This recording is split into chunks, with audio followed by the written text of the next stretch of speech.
আল্লাহ পাক তো এমন করে বলেছেন যে কেউ হাত তুলেছে আল্লাহর কাছে আর আল্লাহ পাক সেটাকে খালি ফিরিয়ে দিবেন, এটাতে আল্লাহ লজ্জা বোধ হয়। কথা বুঝতে পারছেন? আমাদের যাদের অনেক সম্পদ আছে বা সামর্থ্য আছে এবং মন আছে বড়, তাদের কাছে যখন কেউ সাহায্য চায় আপনার খালি ফিরাইতে লজ্জা লাগে না?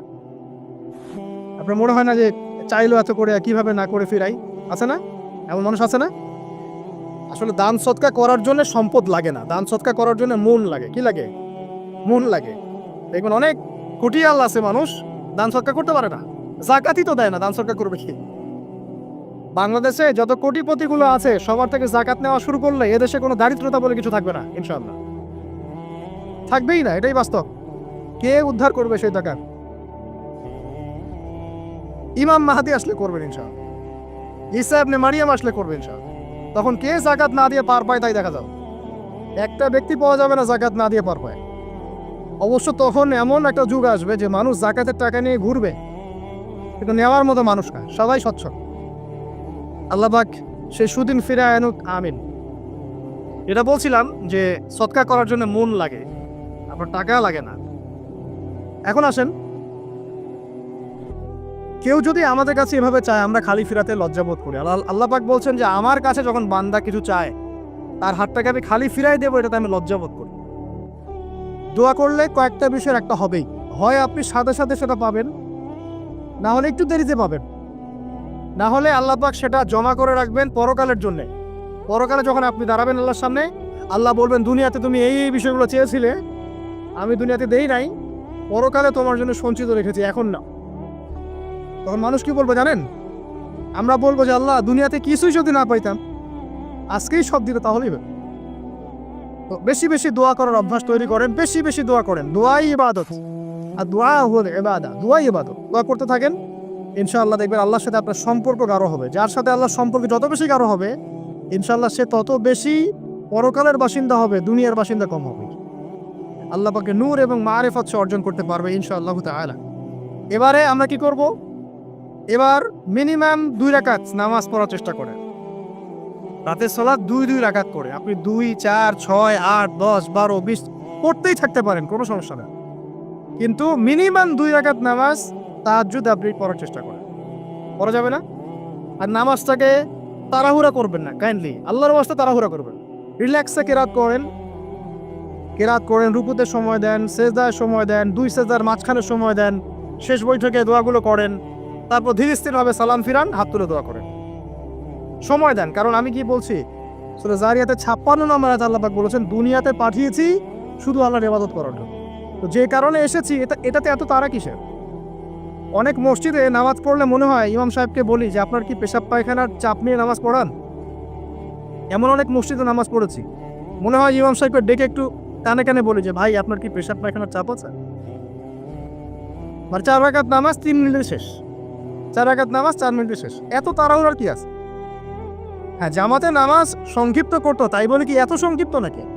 রুকু করার টাইম পাওয়া যায় না, সেজদা করার টাইম পাওয়া যায় না?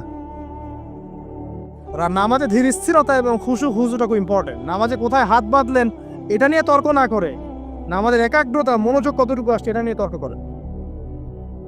ভিতরের রুহটাই আসল, আধ্যাত্মিকতাটাই আসল। হ্যাঁ, একজন ভাই হাত বেঁধেছে মনে করেন এখানে, কেউ বেঁধেছে এখানে, এটা নিয়ে ঝগড়া করেন। দেখেন নামাজে কতটুকু ফোকাস, মনোযোগ কতটুকু থাকছে, কতটুকু নামাজে আপনি দোয়া করতে শিখছেন, সেজদায় আল্লাহকে পাইতে শিখছেন। নামাজ পড়ে কি ফিল হচ্ছে যে আমি আল্লাহর সাথে কথা বলছি, আল্লাহ আমার কথা শুনছেন? আমরা তো মেকানিক্যাল নামাজ অভ্যস্ত এখন, মানে দুনিয়ার কাজের চাপ এত বেশি, জাস্ট মসজিদে যাবো, ঢুকবো, বেরো, চলে আসবো, হাজিরা দিতে আসছি মনে হয়, সিগনেচার করবো, চলে যান, ভাবতে আমার এত তাড়া কিসের ভাই? ওমা খালাকতুল জিন্না ওয়াল ইনসা ইল্লা লিয়াবুদুন, শুধু ইবাদত করার জন্যই সৃষ্টি করেছে তোমাদেরকে। তো মসজিদে তো তাড়াহুড়া কেন? রিল্যাক্স থাকেন, মসজিদে রিল্যাক্সে নামাজ পড়েন, সময় নেন। ফজরের নামাজ পড়ার আগে আপনি বাসার থেকে 2 রাকাত সুন্নত পড়ে আসতে পারেন, এটা আরো একটা ভালো আমল। কারণ নবী সাল্লাল্লাহু আলাইহি ওয়াসাল্লাম সুন্নত নামাজগুলো কি করতেন? বাসায় করতেন। এতে বাসার মধ্যে বরকত হবে, শয়তান দূর হয়ে যাবে ইনশাআল্লাহ। এই যে তাহাজ্জুদ আপনি 2, 4, 8, 10 যত পারেন পড়েন, মিনিমাম 2 রাকাত পড়েন, ধীর স্থিরভাবে পড়েন। নামাজ শেষ করে আবার আল্লাহর কাছে দোয়া করেন, দেখবেন যে ইনশাআল্লাহ আপনার দোয়া কবুল হবে। আর দোয়া যে কবুল হয় এটা আপনি নিজেই বুঝতে পারবেন, নিজেই বুঝবেন। কারো কাছে যাওয়া লাগবে না। এবার ফজরের সালাতের সময় হয়ে গেল, আজান হচ্ছে, আজানের জবাব দিব, দিয়ে ব্যাস হেঁটে হেঁটে মসজিদ, প্রত্যেক পদক্ষেপ হেঁটে যাব আর দোয়া করব। কি দোয়া করব? যে আল্লাহ আমাকে নূর দান করো। কি দান করো? আল্লাহুম্মা ইজআল ফি কলবি নূরা ওয়া ফি লিসানি নূরা ওয়া ফি সামঈ নূরা ওয়া ফি বাসরি নূরা ওয়া আন ইয়ামিনি নূরান ওয়া আন শিমালি নূরান ওয়া মিন ফাওকি নূরা ওয়া মিন তাহতি নূরা আল্লাহুম্মা ইজআল ফি নাফসি নূরা। মানে এর অর্থ হচ্ছে আল্লাহ আপনি আবার ডানে বামে সামনে পিছনে শরীরে আত্মায় দেহে সবখানে আল্লাহ আপনার নূর দান করুন। নূর কেন? কারণ দুনিয়ার মধ্যে অনেক অন্ধকার, অন্ধকার না? সব জাহিলিয়াতে অন্ধকার। এখানে পথ চলতে হলে নূর লাগবে, আলো লাগবে। এটা কে দিবে? আল্লাহ দিবে। কবর বড় অন্ধকার, ওখানে থাকতে হলে ভালোভাবে কি লাগবে? আলো লাগবে। হাসরের মাঠ অন্ধকার, ওখানে ভালোভাবে থাকতে হলে কি লাগবে? আলো লাগবে। এই জন্য নামাজে যাওয়ার সময় অন্ধকার সময় এই দোয়াগুলো করতে হয়। আর তার আগে একটা কথা বলতে ভুলে গেছি, বাসা থেকে যে বের হচ্ছেন তখন কি পড়বেন? কি পড়বেন? বিসমিল্লাহি তাওয়াক্কালতু আলাল্লাহ ওয়ালা হাওলা ওয়ালা কুওয়াতা ইল্লা বিল্লাহ। এটা পড়ে বের হলে শয়তান দূরে চলে যাবে, ফেরেশতা আপনার কাছে চলে আসবে। এবার নামাজে আসলাম, জামাতের সাথে নামাজ পড়বেন, ফজরের নামাজ, এবং ফজরের সালাতের কেরাতটা লম্বা করার চেষ্টা করুন। এটা সুন্নাত, ফজরের সালাতের কেরাত লম্বা করা সুন্নাত। এবং নামাজ শেষ হওয়ার সাথে সাথেই উঠে চলে যাবেন না। নামাজ শেষ, এবার আপনি ওখানে বসে থাকবেন, বসে বসে জিকির আজগারগুলো করবেন। কি কি জিকির করবেন আমি কয়েকটা আপনাদেরকে শিখিয়ে দিচ্ছি, বাকিগুলো আপনারা কিতাব থেকে শিখে নেবেন। সালাম ফেরানো শেষ, প্রথমে একবার আল্লাহু আকবার, তারপর 3 বার আস্তাগফিরুল্লাহ আস্তাগফিরুল্লাহ আস্তাগফিরুল্লাহ। এরপরে পড়বেন আল্লাহুম্মা আনতাস সালাম ওয়া মিনকাস সালাম তাবারাকতা ইয়া যাল জালালি ওয়াল ইকরাম পড়বেন। তারপরে আল্লাহুম্মা আইন্নি আলা যিকরিক ওয়া শুকরিকা ওয়া হুসনি ইবাদাতিক। এরপরে পড়তে পারেন আয়াতুল কুরসি, যেটা একটু আগে বলেছি, তাসবিহাত সুবহানাল্লাহ আলহামদুলিল্লাহ আল্লাহু আকবার 33 33 33, পরে কালিমা শাহাদা, অথবা 10 10 10ও পড়ার দলিল আছে। এরপরে পড়বেন সুবহানাল্লাহি ওয়া বিহামদিহি আদাদা খালকিহি ওয়া রিদা নাফসিহি ওয়া জিনাতা আরশিহি ওয়া মিদাদা কালিমাতি 3 বার, এটা 3 বার। তারপর 3 কুল 3 বার পড়ে, সূরা ইখলাস 3 বার, ফালাক 3 বার, নাস 3 বার, সূরা হাশরের শেষ 3 আয়াত একবার। এরপরে পড়বেন সাইয়্যিদুল ইস্তিগফার, মানে সমস্ত ইস্তিগফারের শ্রেষ্ঠ ইস্তিগফার। এটা কোনটা?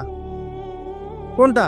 আল্লাহুম্মা আনতা রাব্বি লা ইলাহা ইল্লা আনতা খালাকতানি আনা আবদুক ওয়া আনা আলা আহদিক ওয়া ওয়া'দিক মাস্তাতা'তু আউযু বিকা মিন শাররি মা সানাত আবুউ লাকা বিনি'মাতিকা আলাইহি ওয়া আবুউ বিযামবি ফাগফিরলি ফাইন্নাহু লা ইয়াগফিরু যুনুবা ইল্লা আনতা। এটা যে পড়বে সকালে পড়ে যদি রাতের মধ্যে মারা যায় জান্নাত ইনশাআল্লাহ। আবার সন্ধ্যায় পড়ে যদি সকালের আগে মারা যায় জান্নাত ইনশাআল্লাহ। এত বড় অস্ত্র, এত বড় একটা সুযোগ। এরপরে পড়বেন আমার পছন্দের কয়েকটা, আউযু বিকালিমাতিল্লাহি তাম্মাতি মিন শাররি মা খালাক 3 বার।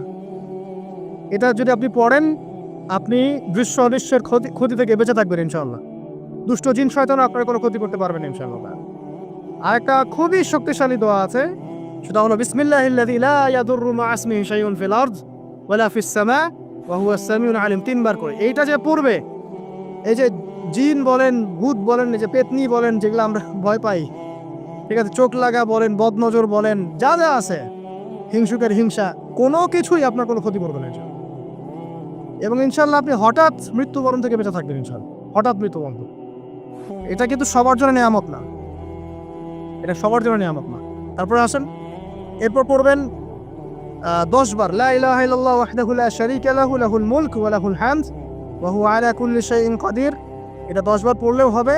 আর যদি 100 বার করতে পারেন তাহলে আপনার চেয়ে বেশি নেকি কেউই অর্জন করতে পারবে না। যদি 100 বার এই দোয়াটা কেউ পড়ে সারাদিনে, লা ইলাহা ইল্লাল্লাহ ওয়াহদাহু লা শারীকা লাহু লাহুল মুলক ওয়া লাহুল হামদ ওয়া হুয়া আলা কুল্লি শাইইন কাদির, ওই দিন শয়তান তার কাছে আসবে না। 100 গুনাহ আমলনামা থেকে কেটে দেওয়া হবে, 100 নেকি লিখে দেওয়া হবে এবং আল্লাহর কাছে দিন শেষে একটা তালিকা পেশ করা হয়, আজকের দিনে কে কি আমল করেছে, এই তালিকায় তার নাম দেখবেন সবার আগে আছে। ওই ব্যক্তির নামও থাকতে পারে যে 100 বারের চেয়ে বেশি পড়েছে, তখন তার নাম আগে চলে যাবে, এর নামটা পরে চলে আসবে। কথা বুঝতে পারছেন? মিনিমাম 100 বার পড়তে পারলে খুব ভালো হয়, যদি না পারেন কমপক্ষে কয়বার? 10 বার। আসেন, এরপরে পড়বেন 10 বার দরুদ শরীফ, আল্লাহুম্মা সাল্লি আলা মুহাম্মাদ ওয়া আলা আলি মুহাম্মাদ যেটা আছে দরুদ ইব্রাহিম এটা পড়তে পারেন, অথবা ছোট করে পড়তে পারেন আল্লাহুম্মা সাল্লি ওয়া সাল্লিম আলা নবিয়িনা মুহাম্মদ, এটা পড়লেও হবে, অথবা আল্লাহুম্মা সাল্লি আলা মুহাম্মাদ ওয়া সাল্লিম, এতটুকু পড়লেও ইনশাআল্লাহ হক আদায় হয়ে যাবে। 10 বার যে ব্যক্তি দরুদ পড়ে সকালে সন্ধ্যায়, নবী সাল্লাল্লাহু আলাইহি ওয়াসাল্লাম তার জন্য পরকালে সুপারিশ করবেন ইনশাআল্লাহ। যদি আমরা নবীজির সুপারিশ পেতে চাই, দরুদের কোনো বিকল্প নাই, বেশি বেশি দরুদ পড়তে থাকেন, তার সুন্নাহ অনুসরণ করেন, বেশি বেশি দরুদ পড়তে থাকেন, মিনিমাম সকালে 10 বার, সন্ধ্যায় 10 বার, ইনশাআল্লাহ আল্লাহ নবী সুপারিশ করবেন ইনশাআল্লাহ তাআলা। আরেকটা আছে রাদিতু বিল্লাহি রাব্বান ওয়া বিল ইসলামি দীনান ওয়া বি মুহাম্মাদিন সাল্লাল্লাহু আলাইহি ওয়াসাল্লাম নবিয়্যা, এর একটা বড় ফজিলত আছে। কি ফজিলত? যে ব্যক্তি এই দোয়াটা সকাল সন্ধ্যা 3 বার করে পড়ে, কিয়ামতের মাঠে আল্লাহ পাকের উপর হক হয়ে যাবে, ওয়াজিব হয়ে যাবে, আল্লাহ ওই ব্যক্তিকে সন্তুষ্ট করে দিবেন ইনশাআল্লাহ। সন্তুষ্ট করে দিবেন মানে কি? ইনশাআল্লাহ সে জান্নাতে যাবে। আরেকটা আছে, এটা বলে শেষ করি, হাসবি আল্লাহু লা ইলাহা ইল্লাহু আলাইহি তাওয়াক্কালতু ওয়া হুয়া রাব্বুল আরশিল আযীম, এটা পড়তে হবে 7 বার। কয়বার? 7 বার। তাহলে কি হবে? আপনার দুনিয়া আখিরাতের যে চাওয়া পাওয়াগুলো আছে, এর জন্য আল্লাহ পাকই আপনার জন্য যথেষ্ট হয়ে যাবে ইনশাআল্লাহ, কাউকে লাগবে না। এগুলা ফরজ নামাজ মানে ফজরের নামাজ জামাতে পড়ার পরে বসে বসে এইগুলো করতে থাকবেন। যদি দোয়া আগে করা হয়, নামাজে মোনাজাত যেটা হচ্ছে আমাদের সমাজে, এটা যদি আগে করে ফেলা হয়, তাহলে দোয়ার পরে বসে থাকবেন, বসে বসে এগুলো পড়তে থাকবেন। যদি পড়েন, ইশরাকের নামাজটা পড়ে মসজিদ থেকে বের হতে পারে। ইশরাকের নামাজ মানে ফজরের সূর্য উঠে যাওয়ার পরে 2 রাকাত নফল পড়ে যে ব্যক্তি যাবে বাসায়, মানে প্রথমে ফজরের নামাজ জামাতে পড়েছে, জিকির আজকার করেছে, ইশরাকের সময় হয়েছে, নামাজ পড়ে বের হলো, এই ব্যক্তির আমল নামায় একটা কবুল হজের নেকি দেওয়া হবে, একটা কবুল উমরার নেকি দেওয়া হবে। এগুলো খুবই সহজে আমল করা যায়। এরপরে আপনি বাসায় ফিরে গিয়ে বা মসজিদেই কোরআন তেলাওয়াত করবেন। আমরা কোরআন তেলাওয়াত করব, কোরআন তেলাওয়াত করবেন 1 পারা, 1 পারা পারেন না অর্ধেক পারা, অর্ধেক পারা পারেন না 5 পৃষ্ঠা, 5 পৃষ্ঠা পারেন না কমপক্ষে 1 পৃষ্ঠা পারবেন না, 1 পৃষ্ঠা করে হলেও প্রতিদিন কোরআন তেলাওয়াত করতে হবে। পারবেন না ইনশাআল্লাহ? প্রত্যেক হরফে 10 নেকি পাবেন। কোরআন আপনার পক্ষে সুপারিশ করবে ইনশাআল্লাহ, এবং এই কোরআন আপনাকে ছায়া দিবে, সূরা বাকারা আলে ইমরানের মতো ছায়া দিবে কিয়ামতের মাঠে। এবং এটা নবী সাল্লাল্লাহু আলাইহি ওয়াসাল্লাম যেটা বলেছেন, আল কোরআন হুজ্জাতুল লাকা ওয়া আলাইক, এটা তোমার পক্ষে সাক্ষী দিবে অথবা বিপক্ষে সাক্ষী দিবে। তো কোরআন তেলাওয়াত করবেন। এরপরে আমরা কি করি? আমরা হয়তো জেলার মতো চলে যাই, কেউ স্কুলে চলে যান, নাস্তা করেন। আচ্ছা, নাস্তার আগে একটা কথা বলি, সকালে নাস্তা করবেন এমনভাবে যে, এখনকার ডক্টররাও বলেন এই কথাটা, সকালবেলা একটু বেশি খেতে হয়, সকালবেলা একটু বেশি হেভি ফুড নিতে হয়, দুপুরে তার চেয়ে একটু কম, রাতে আরও কম। আর আমাদের তো উল্টা, কিন্তু সকালে অল্প একটু, দুপুরে একদম বিশাল, রাতের বেলা আরও বিশাল, নাকি? তো নিয়মটা হচ্ছে এই যে সকালে খেতে হয় বেশি, সারাদিন আপনাকে কাজ করতে হবে, সকালে আপনাকে বেশি হাইজেনিক ভালো ফুড খেতে হবে, দুপুরে তার চেয়ে একটু কম, আর রাতে তার চেয়েতে কম। এভাবে খেতে পারলে প্রফিটিক খাওয়া হবে ইনশাল্লাহ। আর খাওয়ার আমাদের সুন্নাহ মতো খাওয়ার দরকার নেই, নবী সাল্লাল্লাহু আলাইহি ওয়াসাল্লামের সুন্নাহ মতো খায়। আমাদের সুন্নাহটা কেমন? আমরা 7 পেট খাই। কয় পেট? 7 পেট। যদি পেটের মধ্যে কিছু জায়গা ফাঁকা থাকে, সেটাও কিছু মিষ্টি দিয়ে ঢুকায় সাবার করে ভর্তি করতে হবে। এটা চ্যালেঞ্জ, পেটটা ভর্তি করতে হবে। আর নবী সাল্লাল্লাহু আলাইহি ওয়াসাল্লাম খেতেন এভাবে যে পেটটাকে 3 ভাগ করতেন, 1 ভাগ খাবার খেতেন, 1 ভাগ তিনি পানীয় পান করতেন, আর 1 ভাগটা ফাঁকা রাখতেন। আপনি এভাবে খাওয়া শুরু করেন, দেখবেন আপনি ফিজিক্যালি ফিট ফিল করছেন এবং আপনি ক্লান্ত হচ্ছেন কম, অলসতা কম আসছে কাজে, আপনি এনথুজিয়াজম পাবেন ইনশাআল্লাহ। তো খাবারের ব্যাপারটা সতর্ক থাকে। আর এই যুগে খাবারের মধ্যে প্রচুর ভেজাল আছে, চেষ্টা করতে হবে ম্যানুফ্যাকচার্ড খাবারগুলো বাদ দিয়ে হোমমেড যে ফুডগুলো আছে, হোমমেড ফুড মানে বাসায় যেগুলো আমরা তৈরি করি, ফ্রেশ হাইজেনিক ফুডগুলো খাওয়ার চেষ্টা করতে হবে। স্পেশালি বাচ্চাদের ব্যাপারে সতর্ক থাকতে হবে।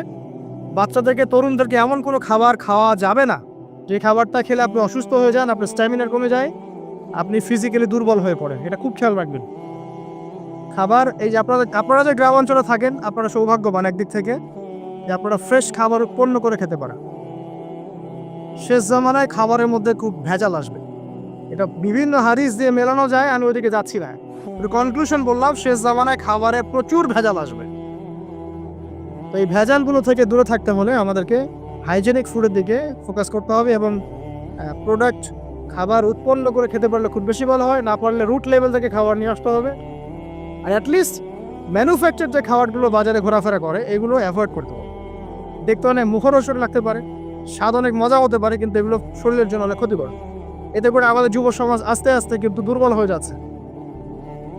এখনকার যুব সমাজকে তাকায় দেখেন, আমাদের বাদদেরকে তাকায় দেখেন, যারা এখানে বয়স্ক মুরব্বী আছে দেখেন, একজন মুরব্বীর সাথে এখনকার যুবকের কুস্তি লাগান, পাঞ্জা লাগান, বা ওই যে একটা রিংয়ের মধ্যে ঢুকায় বক্সিং ম্যাচ দেন, একটা দেখেন, দেখেন কে পারে। আমি নিশ্চিত ওই চাচাই পারো। আমরা নিজেরাই তো এর প্রমাণ। আমাদের বাপ দাদাদের বয়সী যারা আছেন তারা এখনো দিব্যি মাঠে কাজ করে, দেখবেন 4 ঘন্টা 5 ঘন্টা 8 ঘন্টা রিক্সা চালাচ্ছে, ভ্যান চালাচ্ছে, কৃষি কাজ করছে, কত পরিশ্রম করছে। আর আমাদের যুব সমাজে ঠিক তাকায় দেখেন না, আপনি একটু চেহারাগুলো দেখেন না, চেহারাগুলো তাকায় দেখেন, চাপাগুলো বসে গেছে গাঁজা খেতে খেতে, হিরোইন খেতে খেতে দেখবেন চাপাগুলো বসে গেছে একদম, চোখগুলো ঢুকে গেছে একদম মাদক খেতে খেতে। হ্যাঁ, হস্তমৈথুন করতে করতে শরীর রোগা, চলতে পারে না। কথা শুনতে খারাপ লাগছে এগুলা? না বাস্তব, এগুলোই বাস্তব এখন। হ্যাঁ, ঘুম নাই, সারা রাত জাগরা, ওই যে ফজরের পর ঘুমায়, আর রাতে ওই যে বিকাল 4টায় ওঠে, দেখবেন শরীরটার দিকে তাকায় দেখে, চলতে পারে, এনার্জি নাই। একটা ক্রিকেট ম্যাচে লাগাই দেন, ও দেখবেন 2-4 ওভার ব্যাটিং করে শেষ। কোন কাজ করতে পারবে? ওই মাঠের বাইরে থেকে বলতে পারবে যে আর এই খেলতে পারে না, ও অমুক খেলতে পারে না, তমুক খেলতে পারে না। ওকে লাগাই দেন না, ব্যাটটা ধরে ধরায় লাগাই দেন, দেখবেন ও কয়টা পিটাতে পারবে। জিম করে না, ফিজিক্যালি এক্সারসাইজগুলো করে না, স্কিল নাই। আগেকার মানুষ অনেক স্কিল ছিল, তারা ঘরের কাজ পারতো, সাঁতার পারতো, তারা মার্শাল আর্ট পারতো, কৃষিকাজ পারতো, অন্যান্য বিভিন্ন সেক্টরে তারা কিন্তু মানে মাল্টি প্রতিভার অধিকারী ছিল। স্কিল কম, দেখবেন একদিকে ফোকাস করা। এগুলো কিভাবে হলো আসলে? এগুলো তো একদিনে হয়নি। সারাদিন দেখবেন ফোনে, আর ওই মেয়ের পিছনে, আর কফি শপে, অথবা মিউজিকের কোনো ইনস্ট্রুমেন্ট নিয়ে বসে আছে, অথবা এর মাঝে যদি কেউ মন্দের ভালো থেকে থাকে সে দেখবেন টিকটক করছে। এগুলাই এখনকার পুরুষদের মধ্যে, ইয়াং জেনারেশনের মধ্যে ওই সৌর্য বীর্য গায়েরত্বটা পাওয়া যায় না। দেখবেন গায়েরত একটা ব্যাপার আছে, গায়েরত সৌর্য বীর্য এটা নাই।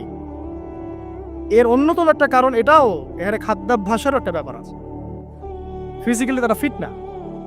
তো আল্লাহ পাক এই বিষয়গুলো আমাদের বোঝার তৌফিক দান করুন। সব কিছু রিলেটেড। আপনাকে যদি একজন প্রোডাক্টিভ মুসলিম হতে হয়, শারীরিকভাবে আপনাকে ফিট থাকতে হবে, মেন্টালি ফিট থাকতে হবে, আপনাকে মানসিকভাবে শক্ত থাকতে হবে, চ্যালেঞ্জ নেওয়ার ক্ষমতা থাকতে হবে, হয়তো সময় নষ্ট করা যাবে না। যে কাজ ফাহেসা, দুনিয়াবি কাজ, পরকালের কোনো স্বার্থ নাই, ওখানে সময় নষ্ট করা যাবে না। ঠান্ডা মাথায় প্ল্যান করতে হবে যে আমি আমার জীবনে কি করতে চাই, কার পরে আমি কি করব, কার পরে কি করব, আমার প্ল্যান থাকতে হবে। রেজাল্ট খারাপ হয়েছে, হতাশ হয়ে আত্মহত্যা করবেন কি জন্য? কি এমন হয়েছে আপনার জীবন? একটা মেয়ে ছেড়ে চলে গেছে, এর জন্য বিষ খাবেন কেন? কি হয়েছে? একটা মেয়ে তো ছেড়ে চলে গেছে, মেয়ের অভাব নাকি? বোরখা পরা মেয়েরাও তো এখন কিস করে, দেখেন বোরখা পরা মেয়েগুলো দেখেন রাস্তাঘাটে ওই যে নায়কের হাত ধরে চুমু খাচ্ছে। অনলাইনে দেখে আসলাম একটা, ওই যে বলছিলাম যে সব বোরখা পরা মেয়ের মধ্যেই আপনার ইয়া থাকে না, দিনদারিতা থাকে না। সব বোরখা পরা মেয়ের মধ্যেই কিন্তু দিনদারিতা থাকে না। বোরখা দেখে পাগল হওয়ার দরকার নেই এত। এবং সে বলছে আমার জীবন সার্থক। মানে একজন গায়রে মারাম ব্যক্তিকে, ফিল্ম স্টার একজন গায়রে মারাম ব্যক্তি, তাকে সে হাত ধরে চুমু খেয়ে বলছে তার জীবন সার্থক। তাহলে কোন প্রজন্ম লালন করে কবরে যাচ্ছে ওরা চিন্তা করেন একটু এখন? আশ্চর্য একটা বিষয়। আর এগুলো আমরা প্রমোট করছি অনলাইনের মধ্য দিয়ে, যে কোনো অনলাইনে দেখবেন এটা চলছে রাতারাতি। মানে এগুলো উষ্টানো হচ্ছে। আমাদেরকে শোনেন, আমাদেরকে এগুলো এইসব পাপের মধ্যে এমনভাবে নিয়ে আসা হচ্ছে যে মনে হচ্ছে এগুলো স্বাভাবিক। এক সময় একটা মেয়ে যদি রেপ হতো, মানুষের মাথা ব্যথা শুরু হয়ে যেত, অফিস আদালত কোর্ট কাচারি করে একাকার করে ফেলতাম। এখন রেপ হতে হতে হতে হতে মনে হয় এটা স্বাভাবিক। আগে একটা মানুষ মদ পান করলে তার মধ্যে একটা ফিলিংস থাকতো আমি খারাপ কাজ করছি। এখন এই মদকে প্রমোট করতে করতে মদটাকে এত ইজি করে ফেলা হচ্ছে, মনে হচ্ছে একটা স্বাভাবিক বিষয়। মানুষ খুন করাটা, আগে একটা মানুষকে খুন করলে মানুষ মনে হতো যেটা এটা বিশাল পাপ একটা। সমাজের মানুষ ওর দিকে খারাপ চোখে তাকা থাকতো, আর খুন হতে হতে হতে মানুষ মিডিয়াটাকে প্রমোট করছে, করতে করতে নর্মাল। এই পাপগুলোকে নর্মাল করে ফেলার ট্রেন্ডটা মিডিয়ার মধ্যে দিয়ে করা হয়েছে, স্বাভাবিকভাবে নেওয়া সব কিছু। গার্লফ্রেন্ড বয়ফ্রেন্ড অ্যাফেয়ার্সকে আগে মানুষ লুকায় লুকায় করতো, চিঠি দিলেও লুকায় লুকায়, যেটা কেউ জানতে না পারে। এখন ওপেন রাস্তায় সব, মানে এটা নর্মাল করে ফেলা হচ্ছে। আরো যে কি হবে সামনে আল্লাহ ভালো জানেন। সুবহানাল্লাহ। যারা বড় বড় শহরগুলোতে থাকি তাদের তো মানে দিন শুরু হয় আল্লাহর নাফরমানি দিয়ে, আর রাত আসে মানুষের গজব দিয়ে, মানুষের অভিশাপ দিয়ে।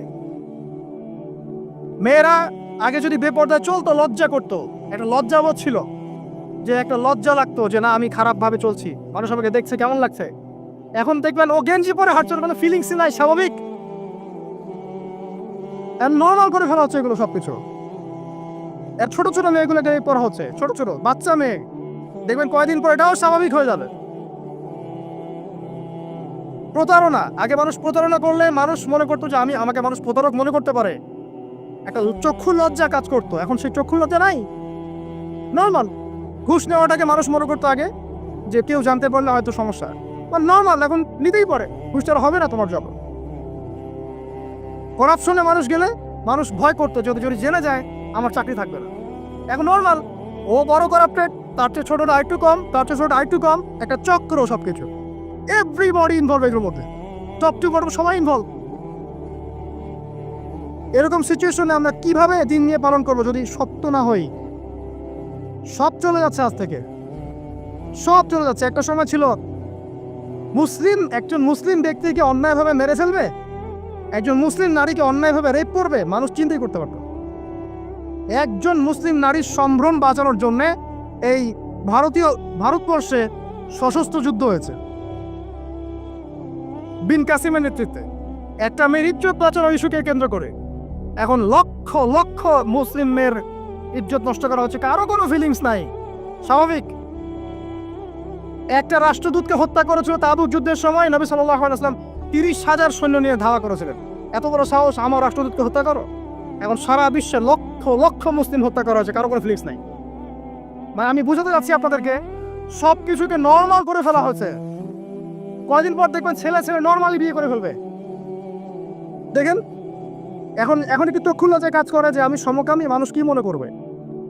আস্তে আস্তে দেখবেন এমন সময় আসবে ও মনে করবে যে নর্মাল।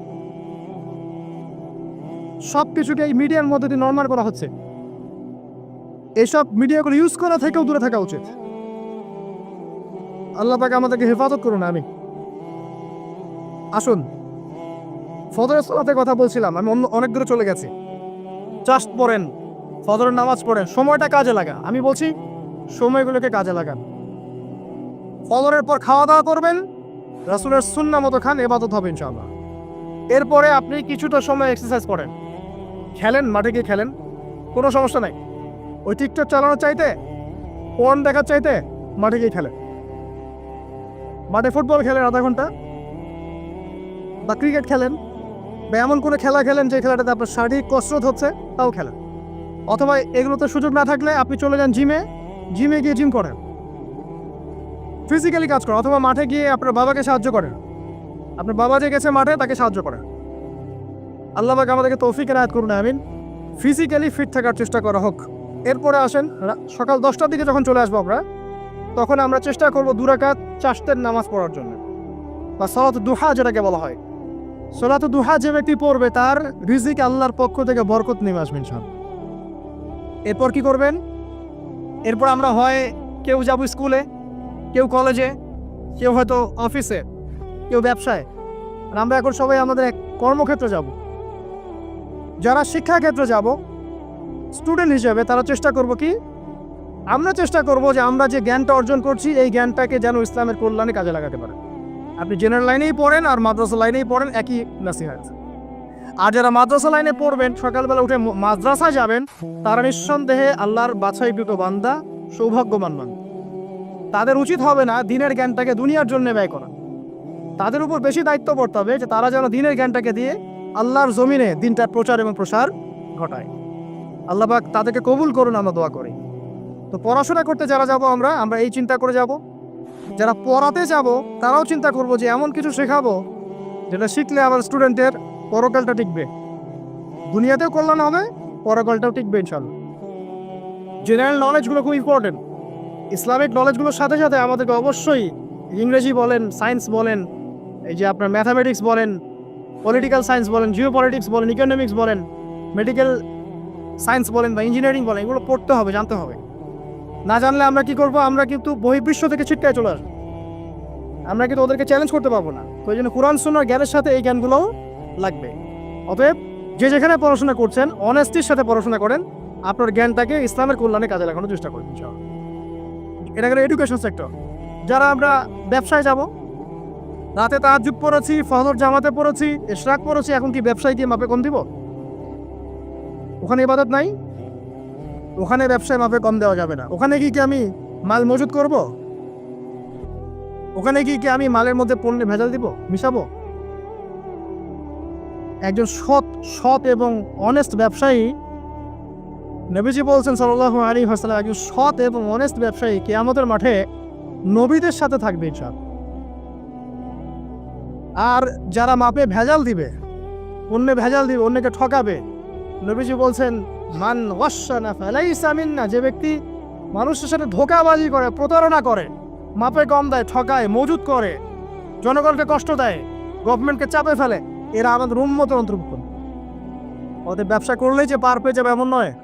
ব্যবসা করতে হবে পরের মতো আমানতদারিতার সাথে, অবশ্যই মাপ ঠিক রাখতে হবে, মজুতদারি করা যাবে না, আমাদের পণ্যে ভেজাল মিক্স করা যাবে না, কৃত্রিম সংকট তৈরি করা যাবে না। এগুলো যদি করেন তাহলে আপনার নাম যেমন উম্মতে মুহাম্মাদি থেকে কাটা পড়ে যায়, দুনিয়াতে আল্লাহর পক্ষ থেকে দুইটা আযাব আসে। এক হচ্ছে ওই জনগণের মধ্যে, ওই জনসমষ্টির মধ্যে দুর্ভিক্ষ নেমে আসতে পারে এবং বৃষ্টিপাত বন্ধ হয়ে যেতে পারে। আরেকটা হচ্ছে ওই জনগণের উপরে জালেম শাসককে আল্লাহ পাক চাপিয়ে দিবেন। এটা আযাব কাদের কারণে আসলো? ব্যবসায়ী, এক শ্রেণীর ব্যবসায়ীর কারণে আসলো। কিছু কিছু মানুষের ফলে সারা নেশন সাফার করে। যেমন এই যে যারা দেখবেন অনলাইন অফলাইনের মধ্যে অশ্লীলতা ছড়িয়ে বেড়াচ্ছে, নোংরামি, ফাহেসা, বেপরদামি এগুলো ছড়িয়ে বেড়াচ্ছে, এদের কারণে সমাজের মধ্যে এমন সব রোগ ব্যাধি আসবে যেগুলো আগে আমরা নামও শুনি নাই। হাদিস। যারা মুসলিম সমাজের মধ্যে মানে বাদ্যযন্ত্রকে হালাল মনে করে নিবে, মদকে হালাল মনে করে নিবে, জেনাকে হালাল মনে করে নিবে, এইসব মানুষদের কারণে ভূমি ধসের আযাব আসবে এবং আকৃতি পরিবর্তনের আযাব আসবে। শেষ জামানার হাদিসগুলো পড়ে দেখেন। তো এখানে পাপ করছে এক শ্রেণীর মানুষ, ফলাফল ভোগ করছে সবাই। সো যারা ভালো মানুষ তাদের উচিত হবে এগুলোকে প্রোটেক্ট করা, ডিফেন্ড করা। আর আমাদের কাছে এরাই রকস্টার, যারা মুসলিম সমাজের মধ্যে বেপরদামি, অশ্লীলতা, ফাহেসা এগুলো ছড়িয়ে দিচ্ছে, জেনা, এরা আমাদের আইডল। এখন ওদের পোস্টার বাসায় লাগিয়ে রাখে, ওদের সাথে একবার দেখা করতে পারলে জীবন সার্থক হয়ে যায়। আল্লাহর কাছে ওদের কি দাম আছে যতক্ষণ না তওবা করে ফিরে আসছে? একজন ভ্যান চালক, একজন ইমানদার ভ্যান চালক, রিক্সা চালক যে 5 ওয়াক্ত নামাজ পড়ে, সে আল্লাহর কাছে ওর চেয়ে অনেক বেশি সম্মানিত। ওই ভ্যান চালকের কাছে কি অটোগ্রাফ নেন আপনি? রিক্সাওয়ালার কাছে কি অটোগ্রাফ নেন? এইসব এই হ্যামিলনের বাসিওয়ালার পিছনে না গিয়ে এরা যুব সমাজকে টেনে নিয়ে যাচ্ছে অশ্লীলতার দিকে, ফাহেসা কাজের দিকে, বেফাস কাজ, কোনো পরকালীন কোনো স্বার্থ নাই। বিনোদনের নামে, সংস্কৃতির নামে এরা মানুষকে দিকে টেনে নিয়ে যাচ্ছে। আর আমাদের যুব সমাজ, তোমাদেরকে আমি আইডল দেখাবো ইনশাল্লাহ পরের লেকচারগুলোতে। খালিদ বিন ওয়ালিদ তোমার আইডল, আলী ইবনে আবি তালিব তোমাদের আইডল, মুহাম্মদ সাল্লাল্লাহু আলাইহি ওয়াসাল্লাম তোমার আইডল, ইমাম হুসাইন তোমার আইডল, মোহাম্মদ বিন কাসিম তোমার আইডল, তারেক বিন জিয়াদ তোমার আইডল, ওমর ইবনে খাত্তাব তোমার আইডল। আইডল খুঁজে পাও না তোমরা জীবনে আইডল খুঁজে পাও না? কাকে ফলো করবা? একজনের নাম বলবে, একজন অনলি। মুহাম্মদ সাল্লাল্লাহু আলাইহি ওয়াসাল্লামের পরে একজনের নাম যদি বলতে পারো আমাকে, আলী রাদিয়াল্লাহু আনহুর জীবনী পড়ো যাও, আলী ইবনে আবি তালিব রাদিয়াল্লাহু আনহুর জীবনী পড়ো যাও, গিয়ে দেখো তোমার আইডল এখানে বসে আছে, লুকিয়ে আছে। তাদের আইডলের মধ্যে, তাদের মধ্যে ছিল ব্যক্তিত্ব, শৌর্যবীর্য, আনুগত্য, জ্ঞান, প্রজ্ঞা, দিন প্রতিষ্ঠার তামান্না, জিহাদ, এবং তারা বদর, উহুদ, খন্দক, খায়বার করেছেন। শেষ পর্যায়ে যখন তাদেরকে মৃত্যুবরণ করতে হয়েছে, তখনও তাদেরকে সামন থেকে কেউ আক্রমণ করতে পারে না, পিছন থেকে আক্রমণ করতে হয়েছে। বীরদেরকে কেউ সামন থেকে মারতে পারে না, পিছন থেকে মারতে পারে। আইডল খুঁজে পাও না তোমরা? মেসি তোমার আইডল, নেইমার তোমার আইডল, যে বলিউড হলিউডের নায়ক নায়িকা তোমাদের আইডল? সুবহানাল্লাহ, বাংলাদেশের নায়ক নায়িকা তোমাদের আইডল? যারা জীবনে কত পাপ করেছে তারা নিজেরাই জানে, ওদের বিবেকই ভালো করে জানে যে ওরা কত পাপ করেছে। তোমাকে বাইরের চাকচিক্য দেখে মনে হচ্ছে খুব সুন্দর সুশ্রী, ভিতরের কলিজাটা এদের কুৎসিত কালো। আলেম ওলামার কাছে এসে পড়ে থাকো, যারা বড় বড় ওলামায়ে কেরাম তাদের কাছে এসে পড়ে থাকো, তারা তোমাদেরকে পথ দেখাবে ইনশাআল্লাহ। আল্লাহ পাক বোঝার তৌফিক দান করো। আমি আর লম্বা করছি না, শেষ করে দিচ্ছি ইনশাআল্লাহ। লেখাপড়া এবং ওয়ার্কের বিষয়গুলো বলছিলাম যে আমরা যারা লেখাপড়া করব, প্রফিটিক লাইফস্টাইল করতে হলে এবং প্রোডাক্টিভ মুসলিম হতে হলে লেখাপড়াটা করতে হবে আল্লাহ সন্তুষ্টির জন্য। চাকরি বাকরি, ব্যবসা বাণিজ্য যাই করে, কৃষিকাজ, সব কিছুর উদ্দেশ্য হবে কি? আল্লাহ সন্তুষ্টি অর্জন করে এবং ওই ক্ষেত্রে সৎ থাকা, কাউকে না ঠকানো, মাপে কম না দেওয়া, দুর্নীতি না করা, ঘুষ না নেওয়া। তাহলে আপনার জীবনের প্রত্যেকটা কাজে কি হবে? ইবাদত হিসেবে গণ্য হবে ইনশাআল্লাহ তাআলা। শেষ করার আগে আমরা জোহরের ওয়াক্তে চলে আসছি। আপনি আপনার জব সেকশনে কাজ করছেন, নামাজের ওয়াক্ত হলো, নামাজ পড়ে নেবেন। আচ্ছা, নামাজের আগে আপনি 4 রাকাত সুন্নত পড়বেন, শেষে 2 রাকাত। চেষ্টা করবেন দিনে 12 রাকাত সুন্নত পড়ার জন্য। ফজরের আগে 2, জোহরের আগে 4, পরে 2, 6 আর 2 8, মাগরিবের পরে 2, এশার পরে 2। এই যে মোট 12 রাকাত সুন্নাত যে ব্যক্তি নিয়মিত পড়বে, জান্নাতে আল্লাহ পাক তার জন্য একটা ঘর নির্মাণ করবেন ইনশাআল্লাহ তাআলা। প্রতিদিন একটা ঘর, প্রতিদিন একটা করে ঘর আপনি পেতে পারেন মাত্র 12 রাকাত নফল বা সুন্নাত আদায় করার মধ্য দিয়ে। জোহরের ওয়াক্ত চলে আসলো, আমরা যেখানে থাকি, স্কুলে বা কলেজ, ইউনিভার্সিটিতে বা চাকরির ক্ষেত্রে, নামাজটা পড়ে নেবেন ইনশাআল্লাহ। এরপর আবার কাজে যান, কাজ করেন, লাঞ্চ করেন, খাওয়া দাওয়া করেন। আবার খাওয়ার সুন্নাত ভুলে যান না। 7 পেট না, 1 পেট খাওয়ার, 1 পেট পানি, 1 পেট ফাঁকা, এবং হাইজেনিক ফুড, ম্যানুফ্যাকচার না। তারপরে যান, রেস্ট করেন, কাইলুলা যেটাকে বলে, 1 থেকে 1.5 ঘন্টা রেস্ট করেন, ঘুমান। তারপর আপনি বিকেল সময়টা আবার আসরের নামাজ পড়েন, আপনার কর্মক্ষেত্রে কাজগুলো সারেন। সন্ধ্যায় আপনি আবার বাসায় ফিরে আসবেন। সন্ধ্যায় বাসায় ফিরে আসবেন, ফিরে আসার পরে মাগরিবের সালাত পড়লেন জামাতে। পড়ার পরে বিকেল টাইমটা, মাগরিবের আগে বিকেল টাইমটা আপনি ঘুরতে যান, পরিবারকে সময় দেন, বাচ্চাদেরকে সময় দেন, একটু দিনী ভাইদের সাথে বসেন। ওই সময় যদি কোনো হালাকা অ্যারেঞ্জ করা যায়, মসজিদ ভিত্তিক তালিমে বসেন, দুটো হাদিস পড়েন, কোরআন দার্স নেন, বা অনলাইনে কোনো লেকচার শুনেন বা বই পড়েন, কিছু একটা করেন। আর পরিবারকে সময় দেন। পরিবারকে সময় দেওয়ার পর মাগরিবের ওয়াক্ত হয়ে যাওয়ার পরে, মাগরিবের নামাজ শেষ, ফজরের পর আপনি যে আমলগুলো করেছেন মাগরিবের পর, সেই আমলগুলো আবার করতে হবে, সেম কাজ। এভাবে করতে করতে দেখবেন 1 ঘন্টা চলে গেল। বাসায় গিয়ে আপনি পরিবারকে সময় দেন, আপনার অফিসের কাজ, হোমওয়ার্ক, স্কুলের কাজ, ইউনিভার্সিটির কাজ, এগুলো শেষ করেন। শেষ করার পরে আপনি রাতের খাবার খেয়ে নেন, খেয়ে নিয়ে আবার চলে আসেন মসজিদে, এশার নামাজ পড়েন, পড়ে বাসায় গিয়ে জাস্ট ঘুম, আর দেখা দেখি নেই। তখন আপনি আবার দেখবেন ফজর ওই 4টা 3টে উঠতে পারবেন, তাহাজ্জুদ পড়তে পারবেন, ফজর পড়তে পারবেন, আবার আপনার দিনটা লম্বা হবে ইনশাআল্লাহ। এভাবে 1 দিন 2 দিন না, সপ্তাহে 7 দিন, মাসে 30 দিন, বছরে 365 দিন যখন এই প্রজন্ম কাটাতে পারবে, আমরা কাটাতে পারবো, তখন আমাদের মুখে মানাবে দিন ইসলাম প্রতিষ্ঠার কথা। তার আগে আমাদের মুখে এসব কথা মানায় না। এখন আমাদের মুখে এসব কথা এখন মানাচ্ছে না, কারণ আমরা তো আমলই করছি না। আমাদের ঈমান আকীদা ঠিক নাই, আমাদের প্রফেটিক লাইফস্টাইলই তো নাই, নবী সাল্লাল্লাহু আলাইহি ওয়াসাল্লামের মতো লাইফস্টাইলই তো নাই আমাদের। তাহলে আমাদের দ্বারা কেমন করে দিনের পতাকা আল্লাহর জমিনে প্রতিষ্ঠিত হবে বলেন তো দেখি? এভাবে যখন একটা উম্মাহ গড়ে উঠবে, খুবই ডিফিকাল্ট। এটা কিন্তু অনেক বড় চ্যালেঞ্জ। এটাই সবচেয়ে বিগ টাস্ক এখন, যে এই আমরা যারা আছি, আমাদের ইয়াং তরুণ প্রজন্ম, আমাদের মা বোন, বাচ্চা কাচ্চা এবং আমাদের বৃদ্ধ, সবাই মিলে যখন এইভাবে মুভ করবে, তখন দেখবেন একটা জাতি সকাল থেকেই সজাগ, সকাল থেকে জাতি সজাগ। যেমন একটা চমৎকার একটা আইন করা হয়েছে না, রাত 8টায় সব বন্ধ, খুবই ভালো। কেউ অ্যাপ্রিসিয়েট করুক না করুক, আমি শুরুতেই বলেছি আলহামদুলিল্লাহ, খুব ভালো। অ্যাটলিস্ট এখন 10টায় ঘুমাতে পারেন, তারপরেও দেখবেন 3টার আগে ঘুমাচ্ছে না। কিন্তু আপনি মদিনায় গিয়ে দেখবেন ফজরের পর থেকেই সব কিছু লাইভ, স্কুল, কলেজ, দোকানপাট, অফিস সব ওপেন। কারণ আমাদের উম্মত, এই উম্মতের জন্য ফজরের পরের সময়টাতেই বরকত রাখা হয়েছে। যে সময়টা আমরা পাই না। আমাদের সকাল হয় 11টায়, আমাদের সকাল হয় 10টায়, কর্মক্ষেত্র শুরু হয় 10টায়। এই জন্য সকাল ওই যে 5টা থেকে 10টা, এই বরকতটা আমরা পাই না। আর বরকত কি জিনিস আপনি কি চোখে দেখতে পারেন? এমন একজন সালাফের কথা পড়লাম যিনি 40 বছর বেঁচে ছিলেন। কত বছর? 40 বছর। এই 40 বছরে তিনি প্রায় 300টা বই লিখেছেন। কয়টা? 300টা। এখন বলেন, আমরা এখানে যারা বসে আছি অনেকেই 40 পার করে ফেলছি না? আমরা এই 40 বছরে কিছু করতে পেরেছি? এই 40 বছরে একটা মানুষ 300টা বই লিখতে পারে? তাহলে আমরা বুঝতে পারছি যে তাদের সময়ের যে বরকত আর আমাদের হায়াতের বরকত এক না। বরকত সম্পূর্ণ ভিন্ন জিনিস, যেটা আমরা চাক্ষুষ দেখা জ্ঞান দিয়ে বিশ্লেষণ করতে পারবো না। পারবো না। আরও বোঝাচ্ছি দেখুন, রাসূলুল্লাহ সাল্লাল্লাহু আলাইহি ওয়াসাল্লাম সারাদিনে কত কাজ করতেন। তাহাজ্জুদ পড়তেন, শেষ রাত্রে উঠতেন, রাতের এক অংশ ঘুমাতেন, আরেক অংশ উঠতেন, উঠে তাহাজ্জুদের নামাজ পড়তেন, লম্বা কেরাত, মানে এক রাকাতে প্রায় 4 পারা কোরআন তেলাওয়াত করেছেন। এক রাকাতে 4 পারা। আমরা তো 4টা আয়াত পড়লেই একদম তাড়াতাড়ি রুকু করতে হবে, দাঁড়ায় থাকতে পারতেছি না। তাই নামাজ তো ডিজিটাল, এখন যুগের সাথে সাথে নামাজও কি ডিজিটাল। অনেক মসজিদে নামাজ পড়লে মনে হয় ইমাম সাহেব পেশাব পায়খানা চাপ নিয়ে নামাজ পড়াচ্ছে মনে হয়। তাড়াতাড়ি নামাজ শেষ করতে পারলে বাঁচে। আবার দেখা যায় মাঝে মাঝে যে নামাজ মানুষ পড়াচ্ছে, পড়তেছে না, মানে নামাজ পড়ানোর দায়িত্ব সে পালন করছে, নামাজ নিজে পড়তেছে না।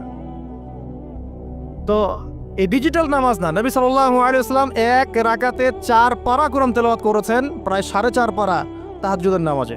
তখনই তো গিয়ে পা ফুলবে। এই যে পা ফুলতো, এমনি এমনি পা ফলে? কতক্ষণ দাঁড়ায় থাকলে একটা মানুষের পা ফলে? তো নবী সাল্লাল্লাহু আলাইহি ওয়াসাল্লামের পা ফুলে যেত, পা মোবারক ফুলে যেত। লম্বা সালাত পড়তেন, সালাতের পরে আবার কিছুক্ষণ ডান কাতে শুয়ে থাকতেন সুন্নত পড়ে। বেলাল রাদিয়াল্লাহু আনহু এসে ডাক দিতেন, তিনি গিয়ে মসজিদে নববীতে নামাজ পড়াতেন। ফজরের নামাজও হতো লম্বা, কেরাত হতো লম্বা। নামাজের পরে আবার সাহাবীদের সাথে কথাবার্তা বলতেন, দ্বীনি বিষয়ে মোজাকারা করতেন। তারপরে ইশরাকের নামাজ পড়তেন, চাশতের নামাজ পড়তেন, পরিবারের দেখাশোনা করতেন, দিন প্রচার করতেন, রুজি রুটির ব্যাপার ছিল। এই সারাদিন যে এতগুলো কাজ তিনি করতেন, একদিনে একটা মানুষ এত কাজ করতে পারে? তো নবী সাল্লাল্লাহু আলাইহি ওয়াসাল্লামের জীবনের বরকত আমার জীবনের বরকত কি সমান? তাহলে বলেন, বরকত কি আমি চাক্ষুষ জ্ঞান দিয়ে প্রমাণ করতে পারবো? এরকম অনেক বিষয় আছে ইসলামে যেটা চাক্ষুষ জ্ঞান দিয়ে প্রমাণ করা যায় না। কবরের আযাব দেখেছেন? কেউ কি প্রমাণ করতে পারবে? আপনি কি ফেরেশতাকে দেখেছেন যারা এখন এখানে ঘিরে রেখেছে জায়গাটা? এই জায়গাটা কি ফেরেশতারা ঘিরে রাখে নাই? আল্লাহ রাসূল কি সেই কথা বলেন নাই? কিন্তু আমরা কি প্রমাণ করতে পারবো এখন? আপনি চাক্ষুষ জ্ঞান দিয়ে পারবেন না। কবরের আযাব প্রমাণ করতে পারবেন না। স্বপ্ন মাঝে মাঝে দেখেন, সত্য হয় কি হয় না? মুমিনের স্বপ্ন সত্যি হবে কি হবে না? আখিরুজ জামানে মুমিনের স্বপ্ন বেশি বেশি সত্য হবে। তো সত্য স্বপ্নের কি ব্যাখ্যা দিবেন? কোনো ব্যাখ্যা নাই। আপনি কি জান্নাত জাহান্নাম দেখেছেন? দেখেন নাই। মিজান পুলসিরাত দেখেছেন? রূহ, আপনার শরীরে একটা রূহ আছে, আত্মা, এটা কি দেখেছেন? এখন এই যে বিষয়গুলো দেখা যায় না, আধ্যাত্মিকত্ব, বারাকা, আল্লাহর নূর, কবরের আযাব, পরকাল, ফেরেশতা, জিনজাতি, তো এগুলোকে আমরা তো বাহ্যিক জ্ঞান দিয়ে ব্যাখ্যা করতে পারবো না। পারবো? তাই বলে কি এগুলোর অস্তিত্ব নাই? বলেন, এগুলোর অস্তিত্ব আছে কি নাই? যদি এগুলোর অস্তিত্ব কেউ বিজ্ঞান দিয়ে প্রমাণ করতে চায়, পারবে? যুক্তি দিয়ে প্রমাণ করতে চাইলে পারবে? কোনো দর্শন দিয়ে প্রমাণ করতে চাইলে পারবে? পারবে না। তাহলে এখানে একটা বিষয় হচ্ছে, আল্লাহর পক্ষ থেকে যা নাজিল হয়েছে চোখ বন্ধ করে বিশ্বাস করতে হবে। এখন এই চোখ বন্ধ করে বিশ্বাস করলে পরে মানুষ আপনাকে বলবে ধর্মান্ধ। কি বলবে? এবং ইসলামের এই মৌলিক বিষয়গুলোকে যদি আপনি চোখ বন্ধ করে মেনে চলেন, এখনকার বিশ্বের মানুষ আপনাকে বলবে আপনি মৌলবাদী। এখন আপনি বলেন, ইসলামের মৌলিক বিষয়গুলোকে মেনে না চললে কি কেউ মুসলিম হতে পারবে কি না? পারবে? তাহলে পরিপূর্ণ মুসলিম হতে হলে আমাকে মৌলবাদী হতে হচ্ছে কি না? আমি এটা দিয়ে কি বুঝাচ্ছি? বুঝাচ্ছি আল্লাহ পাকের নাজিল করা প্রতিটা বিষয়কে চোখ বন্ধ করে মানতে হবে। কিছু বিষয় আমার বুঝে আসবে, কিছু বিষয় আমার বুঝে নাও আসতে পারে। এখন যতগুলো বিষয় বললাম, একটাও কি ব্যাখ্যা করতে পারবেন? কিন্তু এগুলো আপনাকে মানতেই হচ্ছে, কারণ আপনি মুসলিম। আল্লাহ বলেছেন, রাসূল বলেছেন, আমি মেনেছি। আর আমার জ্ঞান কি আল্লাহ এবং তার রাসূলের জ্ঞানের চেয়ে বেশি না কম? এই পুরো মহাবিশ্ব যিনি পরিচালনা করছেন তার জ্ঞান বেশি না আমার জ্ঞান বেশি? এই পুরো মহাবিশ্বের শত কোটি গ্যালাক্সি আছে, এক একটা গ্যালাক্সিতে হাজার হাজার সৌরজগৎ আছে। এরকম শত সহস্র গ্যালাক্সি নিয়ে একটা আসমান গঠিত হয়। এরকম 7টা মহাদেশ আছে, সাতটা মহাবিশ্ব আছে। এই 7 মহাবিশ্বের উপরে আছে কুরসি, ওয়াসিআ কুরসিয়ুহুস সামাওয়াতি ওয়াল আরদ। তার উপরে আছে মহাসাগর, যার গভীরতা 500 বছরের পথ। তার উপরে আছে আল্লাহ রাব্বুল আলামিনের আরশে আজিম। আর আল্লাহ রাব্বুল আলামিন এই আরশের উপর সমুন্নত। সেই মহান আল্লাহকে আমরা বলি আল্লাহু আকবার। কি বলি? এই যে আল্লাহু আকবারের মর্ম বুঝলেন? এখন এই বিশাল সত্তা আল্লাহু আকবার, আল্লাহ পাক সবচেয়ে বড়, এই সর্বোচ্চ সত্তার জ্ঞান বেশি না আমার জ্ঞান বেশি? তার পক্ষ থেকে যখন কোরআন এবং হাদিস নাজিল হচ্ছে, আমাকে তো চোখ বন্ধ করেই মানতে হবে, নাকি আমি যুক্তি দিব? হ্যাঁ, কিছু বিষয় আমার বুঝে আসবে, কিছু বিষয় আমার বুঝে নাও আসতে পারে। কিছু বিষয় আমি সায়েন্স দিয়ে প্রমাণ করতে পারবো, কিছু নাও পারতে পারি। কিছু আমি দর্শন দিয়ে প্রমাণ করতে পারবো, কিছু নাও পারতে পারি। যেগুলো পারছি না সেগুলো আমার বা আমাদের জ্ঞানের সীমাবদ্ধতা। কথা কি বুঝতে পারছেন? এটা আল্লাহ পাকের জ্ঞানের বা আল্লাহ পাকের ওহির কোনো ত্রুটি নয়। আল্লাহর ওহির কোনো ত্রুটি আছে? এটা আমার জ্ঞানের সীমাবদ্ধতা। আসেন সামনে যাই। যে কথাটা বলতে গিয়ে এদিকে আসলাম, দেখুন এমন অনেক বিষয় আছে যেগুলো আমরা খালি চোখে ব্যাখ্যা করতে পারবো না। আমরা যে যুগটাকে আইয়ামে জাহিলিয়াত বলছি, ওই যুগটাতে যে সমস্যাগুলো ছিল, যে পাপগুলো ছিল, সেগুলো এখনকার বিশ্বে আরো অনেক উঁচু লেভেলে বিরাজ করছে। যেমন এই যে আপনারা বললেন, একটা পাপ ছিল শিরক। সরাসরি মূর্তি পূজা বলছি না, আমরা বলছি কি শিরকের পাপ ছিল। ওই আইয়ামে জাহিলিয়াতের মানুষগুলো শিরকের পাপে নিমজ্জিত ছিল। তারা শুধু মূর্তির পূজাই করতো এমনটা নয়, তারা কবরেরও পূজা করত, তারা মৃত মানুষেরও পূজা করত। তারা কেউ কেউ নাস্তিকতায় বিশ্বাসী ছিল। সূরা মুমিনুন পড়লে দেখবেন তাদের মধ্যে একটা আকীদা ছিল, ইন হিয়া ইল্লা হায়াতুনা দুনিয়া নামুতু ওয়া নাহইয়া। কাফেররা বলতো যে আমরা এই পৃথিবীতে জন্মেছি, এখানেই আমরা জন্মাবো, এখানেই মারা যাব। ওয়া মা নাহনু বিমাবউসিন, আমাদেরকে পুনরুত্থিত করা হবে না। এই পরকালের কনসেপ্টে তারা বিশ্বাস করতো না। তো এরকমও লোক ছিল। শুধু যে লাত, ওজ্জা, হবল, মানাত এগুলোর পূজা করতো তাই নয় বিষয়টা।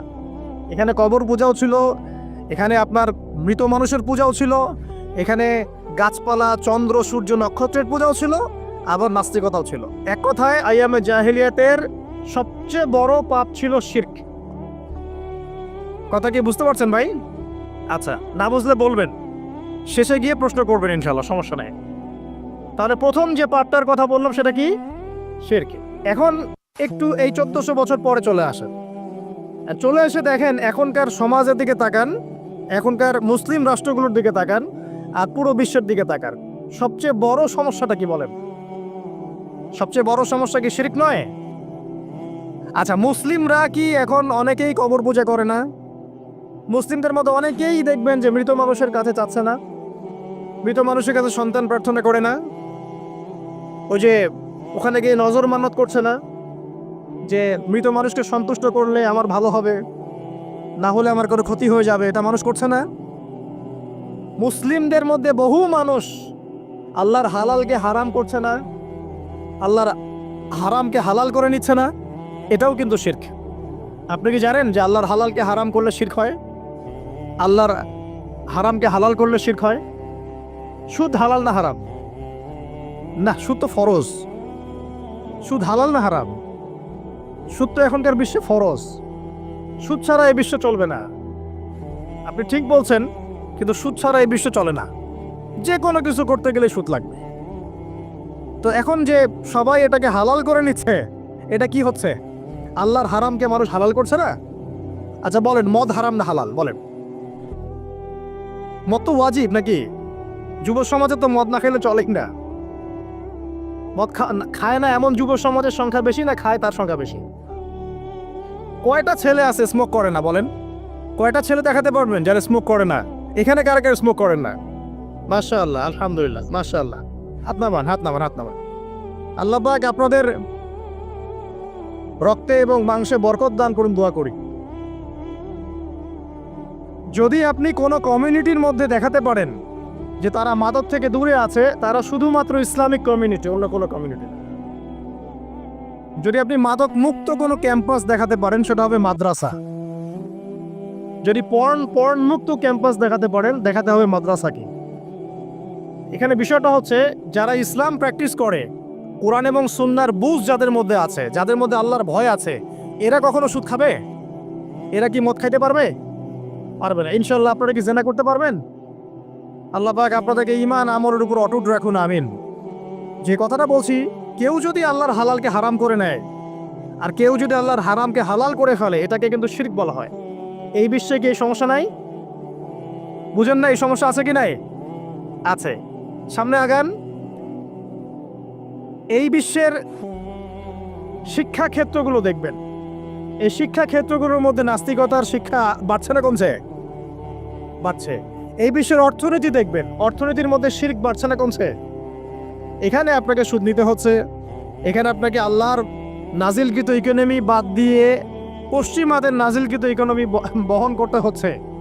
এটাও এক প্রকার কুফরি। আরও সমস্যা আছে। এই বিশ্বের ওয়ার্ল্ড অ্যাফেয়ার্সের দিকে তাকাবেন, দেখবেন বিশ্বের কয়টা জায়গা আপনি আমাকে দেখাতে পারবেন যেখানে মুসলিমদের মধ্যেও আল্লাহ রাব্বুল আলামিনের নাজিলকৃত বিধান দিয়ে বিচার ফয়সালা হচ্ছে? কয়টা দেখাতে পারবেন? তো যেখানে আছে খুব স্বল্প পরিসরে। পুরো বিশ্বের অবস্থা আজকে এমন। পর্নোগ্রাফি হালাল না হারাম?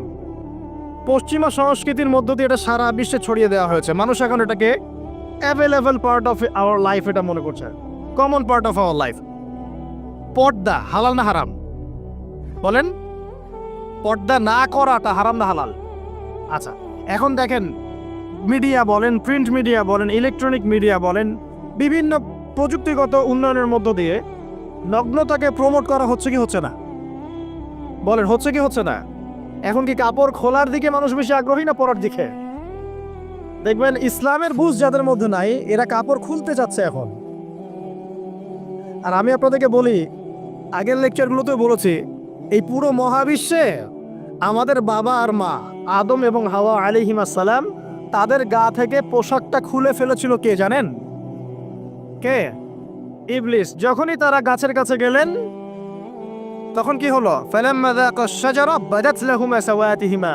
যখনই তারা গাছের কাছে গেলেন, তাদের কাপড় খুলে পড়ে গেল। তাহলে পুরো মহাবিশ্বে আমাদের পিতামাতাকে নগ্ন করে দিয়েছে কে? ইবলিস, শয়তান। তাহলে এখন পৃথিবীতে যারা মুসলিমদেরকে বা অমুসলিমদেরকে, পুরো মানবতাকে যারা নগ্ন করতে চাচ্ছে, এরা কার এজেন্ট? এরা কার এজেন্টটা বাস্তবায়ন করছে? এটা কি বুঝতে বাকি থাকে? আমি কথাগুলো বানিয়ে বলি নাই। সূরা আরাফ পড়েন, দেখবেন সব লেখা আছে। আসেন, এক কথায় বলতে চাচ্ছি, ওই সময়কার যে শিরকটা শুধুমাত্র মক্কায় সীমাবদ্ধ ছিল, এখনকার শিরকটা গ্লোবালাইজেশন হয়েছে। পুরো দেশে দেশে দেশে শিরক ছড়িয়ে পড়েছে আর কি। আসেন, ওই সময় আরেকটা বড় পাপ ছিল, যেটা এই যে এক ভাই বলল, সেটা হলো রিবা। রিবা, রিবা মানে কি? সুদ। রিবা মানে সুদ, জানেন তো? আর সুদ তো ফরজ নাকি ভাই? আচ্ছা, এমন কোনো গ্রাম নাই বাংলাদেশে যেখানে সুদ নাই, আর বিশ্বের এমন কোনো দেশ নাই যেখানে সুদ নাই। আর এই যুগের কথাই নবী সাল্লাল্লাহু আলাইহি ওয়াসাল্লাম হয়তোবা বলেছিলেন, আল্লাহু আ'লাম, আল্লাহ ভালো জানেন, যে এমন একটা যুগ আসবে যে যুগে ম্যাক্সিমামই সুদখোর হবে। যে ব্যক্তি সুদের ছিটাফোটা, মানে সুদের পাপ থেকে বেঁচে থাকতে চাইবে, ওর গায়েও গিয়ে সুদের ছিটাফোটা গিয়ে লাগবে। এটা সেই যুগ না? আপনি বুঝতে পারছেন না হয়তো। এটা সেই যুগ। আপনি মনে করছেন দাড়ি, টুপি, পাগড়ি, জুব্বা মাশাআল্লাহ সব লাগাই দিছি, হ্যাঁ, বাইরে একটা সাইনবোর্ড আছে, আমি মৌলবী, আল্লামা, আমি একজন দায়ী বক্তা, কিন্তু সুদের যে ওই ছিটাফোটা, এটা আপনার কাছে আমার কাছেও আছে। হয়তো আপনি বুঝতে পারছেন না। কখন বুঝবেন? যখন ইসলামিক অর্থনীতির বইগুলো পড়তে পারবেন। আর শুধু ইসলামিক অর্থনীতির বই যথেষ্ট না, এর পাশাপাশি আমাদের দরকার এই প্রচলিত যে IMF, ইন্টারন্যাশনাল মনিটারি সিস্টেম, এর নীতিগুলো জানা। তখন কি আপনি বুঝবেন ওয়ার্ল্ড ব্যাংক কী জিনিস, IMF কী জিনিস, ঠিক আছে? তখন বুঝবেন যে পেট্রো ডলার কী জিনিস, তখন বুঝবেন যে হার্ড কারেন্সি, সফট কারেন্সি কী জিনিস, এখন বুঝবেন না। আর যেহেতু বুঝবেন না, অতএব আমি এগুলো বলেও লাভ নাই। যেহেতু আপনি বুঝবেন না, আমি যদি এখন এসব নিয়ে কথা বলি, আপনার কাছে মনে হবে এসব কি উল্টা পাল্টা কথা কইতেছে। ঠিক আছে? তো যাই হোক, আগে আল্লাহর ওয়াস্তে ইসলামিক ইকোনমিক্স পড়েন এবং ইন্টারন্যাশনাল মনিটারি সিস্টেম সম্পর্কে পড়েন। প্রত্যেক স্টেটের প্রধান যারা আছেন তারা জানেন যে ওয়ার্ল্ড ব্যাংক কী জিনিস, তারা জানে IMF কী জিনিস। ঋণের এমনি এমনি কোনো কান্ট্রিকে তারা ঋণ দিবে না, একটা বিশাল বড় সুদের জালে ওদেরকে ফেলবে, তারপর জনগণের রক্ত চুষে সুদ শোধ করতে হবে। আর যারা পারবে না ওরা যে শ্রীলঙ্কার মতো দেউলিয়া হয়ে যাবে। ও কেন দেউলিয়া হয়ে গেছে? বিকজ ও ঋণ শোধ করতে পারছে না, বাস দেউলিয়া। তো যাই হোক, পড়াশোনা করেন। আমি একজন স্কলারের নাম বলে দেই, এক লেকচারে তো সব বলে দেওয়া সম্ভব না। সম্ভব? আমি রাস্তা দেখাচ্ছি আপনাদেরকে। আপনারা আল্লামা তকি উসমানীর বইগুলো পড়েন, নাম শুনেছেন? আচ্ছা, নাকি এখন বলবেন যে উনি তো হানাফি মাযহাবের, আমি তো আহলে হাদিস পড়বো না, এটা বলবেন নাকি? আল্লামা তকি উসমানী এই বিশ্বের সবচেয়ে বড় আলেমদের একজন। আল্লামা তকি উসমানী এই বিশ্বের সবচেয়ে রিনাউন্ড আলেমদের একজন। তার ইসলামিক অর্থনীতির যে পুরো সিরিজ আছে, আল্লাহর ওয়াস্তে বাসায় কিনে একবার পড়ে দেখেন অর্থনীতি কি জিনিস, আপনি কিসের উপর দাঁড়িয়ে আছেন। পড়া যাবে না ইনশাল্লাহ? আপনি তাকে ভালো যদি নাও বাসেন তাও পড়ে দেখেন। মনে করেন আপনি একটা কমিউনিটির মধ্যে আছেন বা একটা সংগঠনে আছেন বা একটা ঘরানার মধ্যে আছেন, তাহলে কি অন্য ঘরানার বইপত্র পড়া যাবে না? হারাম হয়ে গেছে নাকি? এই যে সংকীর্ণ মানসিকতা থাকলে ভাই হেদায়েত পাওয়া যাবে না। আর আপনি যে মনে করছেন আমি একদম হকের উপর আছি, আপনি সঠিক পথে আছেন ঠিকই, তবে এটা সঠিক ভুল পথ। কথা বুঝতে পারছেন না? আপনি মনে করছেন যে আমি একদম চূড়ান্ত সঠিক বিষয়ের উপর আছি। হ্যাঁ, আপনি সঠিক বিষয়ের উপর আছেন ঠিকই, বাট আপনি সহি একটা ভুল পথে আছেন। এটা বুঝবেন পরে, যখন জ্ঞানের পরিধি বাড়তে থাকবে তখন বুঝবেন যে সহি পথ কোনটা, সহি ভুল পথ কোনটা। মুসলিমদের মধ্যে ফাটল সৃষ্টি করে জান্নাতে যাওয়া যায় না। যায়? পুরো মুসলিমরা একটা উম্মাহ, এবং যারাই মুসলিম উম্মার মধ্যে ফাটল সৃষ্টি করতে চায় এরা উম্মার বন্ধু নয়, শত্রু। মুসলিম উম্মার মধ্যে কোনো ফাটল সৃষ্টি করবেন না। সবার মাঝখানেই হৃদ্যতা, ভালোবাসার বন্ধন থাকবে। যদি বিভিন্ন ধর্মের মানুষ একসাথে বসবাস করতে পারে একটা দেশে, তাহলে বিভিন্ন তরিকা এবং মাযহাবের মানুষও একসাথে থাকতে পারবে একটা দেশে ইনশাআল্লাহ। আমরা আমাদের মাঝে ইখতিলাফি বিষয় থাকতে পারে, কিন্তু দিন শেষে আমরা সবাই মুসলিম ইনশাআল্লাহ। দিন শেষে ইসলামের জন্য দাঁড়াতে হলে দল, মত, মাযহাব, তরিকা নির্বিশেষে সবাই একসাথে দাঁড়াবে ইনশাআল্লাহ। আল্লাহ পাক আমাদের হৃদয়টাকে প্রশস্ত করুন, আমিন। জাহেলিয়াতে 2 নম্বর সমস্যা ছিল রিবা। এই রিবা সম্পর্কে আগে বলি যে এখন আল্লাহ পাক কি বলেছেন। আল্লাহ পাক বলছেন যে ইয়ামহাকুল্লাহু রিবা ওয়া ইউরবিস সাদাকাত। আপনি যদি দান সদকা করেন, যাকাত দেন, যাকাত ভিত্তিক অর্থনীতি চালু করেন, আল্লাহ পাক আপনার সম্পদকে বাড়িয়ে দিবেন ইনশাআল্লাহ। আর আপনি যদি রিবার মধ্যে যান, আল্লাহর বক্তব্য হচ্ছে, এটা আমার কথা না, আল্লাহ পাক বলছেন আপনার সম্পদ সংকুচিত হয়ে আসবে। এখন আপনার ডিসিশন, আপনি কি করতে চান করতে পারেন, আমাদের কিচ্ছু বলার নাই। লাকুম দীনুকুম ওয়ালিয়া দিন, আপনার বুঝ আপনার, আপনার দিন আপনার, আমার দিন আমার। আল্লাহ বলছেন ফাযাক্কির ইন্নামা আনতা মুযাক্কির, উপদেশ দাও তুমি, তুমি উপদেশ দাতা। লাস্তা আলাইহিম বিমুসাইতির, কারো প্রতি তুমি দারোগা নও। আল্লাহ বলছেন আপনি সুদে থাকলে সম্পদ সংকুচিত হবে, যদি ছেড়ে দেন, যাকাত দেন, ব্যবসা ভিত্তিক ইকোনমি চালান, আপনার সম্পদ বাড়বে ইনশাআল্লাহ। কি করবেন, ডিসিশন কার? আপনার। আল্লাহ পাক বলছেন ইয়া আইয়ুহাল্লাযীনা আমানু, হে মুমিনগণ, ইত্তাকুল্লাহ। শোনেন ভাই, আল্লাহ বলছেন ইত্তাকুল্লাহ, তোমরা আল্লাহকে ভয় করো। ওয়া যারু মা বাকিয়া মিনার রিবা, সুদের অবশিষ্ট সব অংশ ছেড়ে দাও। সুদের অবশিষ্ট সব টাকা ছেড়ে দাও। ওয়া ইল্লা ইন কুনতুম মুমিনিন, যদি প্রকৃতপক্ষে তোমরা মুমিন হয়ে থাকো তাহলে ছেড়ে দাও। ওয়া ইল্লাম তাফআলু, যদি তোমরা না করো। কে বলছেন? আল্লাহ। যদি তোমরা এটা না করো তাহলে আল্লাহ কি বলছেন? ফাআযানু বিহারবিন মিনাল্লাহি ওয়া রাসূলি, আল্লাহ এবং তার রাসূলের সাথে যুদ্ধের ঘোষণা শুনে রাখো। এটা কার কথা?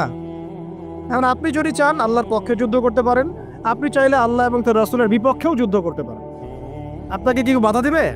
দিবে না। ডিসিশন কার? ডিসিশন আপনার।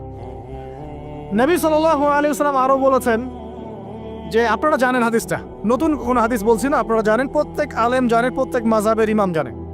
কি সেটা? যে সুদের পাপের 70 বা 73টা শাখা আছে। কয়টা? 73 বা 70টা শাখা আছে। তার সবচেয়ে নিম্ন শাখা হচ্ছে নিজের মাকে বিয়ে করা।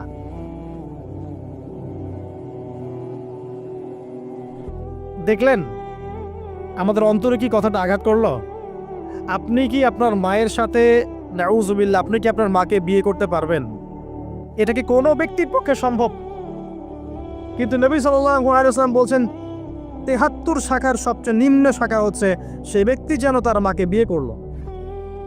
আর সর্বোচ্চ শাখা কি? ওই যে আল্লাহ এবং তার রাসূলের সাথে কি করা? যুদ্ধ করা। আরেকটা হাদিস আছে, নবী সাল্লাল্লাহু আলাইহি ওয়াসাল্লাম বলেছেন যে 4 শ্রেণীর মানুষ আছে, এদেরকে আমি সমানভাবে অভিশাপ দিলাম। কয় শ্রেণী? 4 শ্রেণী। জাস্ট শুনে রাখেন হাদিসগুলা। আমি জানি এই বিশ্বে আপনি এই হাদিসগুলোর উপর ইমপ্লিমেন্টেশনে যেতে পারবেন না, এটা আমি বুঝি, কিন্তু আকীদা ঠিক থাকতে কি কোনো সমস্যা আছে? একটা মানুষ পাপ করে জেনে করে যে হ্যাঁ আমি জানি এই কাজটা খারাপ, ঠিক আছে, আর একটা মানুষ মনে করে না এটা করলেও হয় না করলেও হয়, কোনো সমস্যা নেই। আরেকটা মানুষ মনে করে যে না আমি একটা ডাহা পাপ করছি, এটা থেকে বেঁচে থাকা আমার উচিত ছিল কিন্তু আমি পারছি না, যে আমি মানি না এসব বিধান টিধান, যা ভালো মনে হবে দুনিয়ার জন্য করব। এরা কি সবাই সমান? একজন মানুষ যে জানে যে এটা খারাপ কাজ কিন্তু বাধ্য হয়ে সে করতে হচ্ছে, সে ব্যক্তি তো ওর চেয়ে কিছুটা হলেও উত্তম নাকি যে ব্যক্তি দেধারসে পাপ করছে? আচ্ছা, ওই যে এক ছেলে বলেছিল আমাদেরকে মেসেজ করে যে আমি একটা মেয়েকে খুব ভালোবাসি হুজুর, তাকে বিয়ে করতে চাই, এখন ওই মেয়ের বাসার লোকজন রাজি হচ্ছে না। তো এই ছেলের মধ্যে কি চেতনাটা কি? সে প্রেম করছে ঠিকই, হারাম অ্যাফেয়ার্সে আছে ঠিকই, কিন্তু সে তাকে বিয়ে করতে চায়, ওটা হালাল করতে চায়।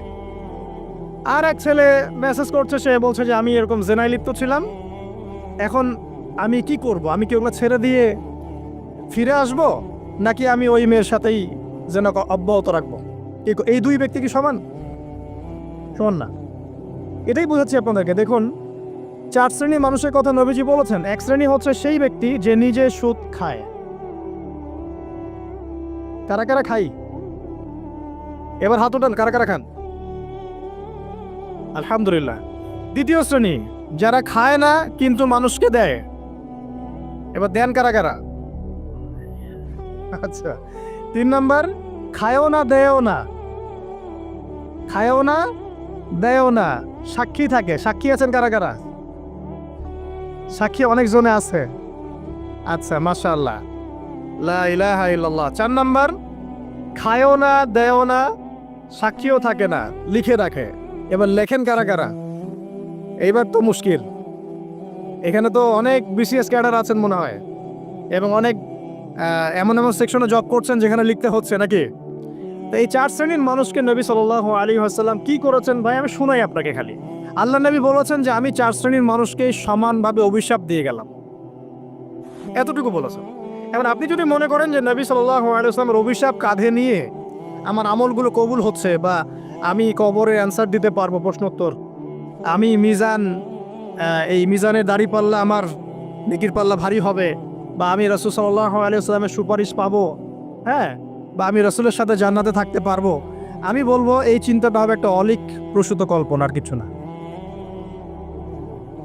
এখন তওবা করেন আমার সাথে, বলেন আজকে থেকে কোনো রকমের সুদি কারবারে থাকবো না।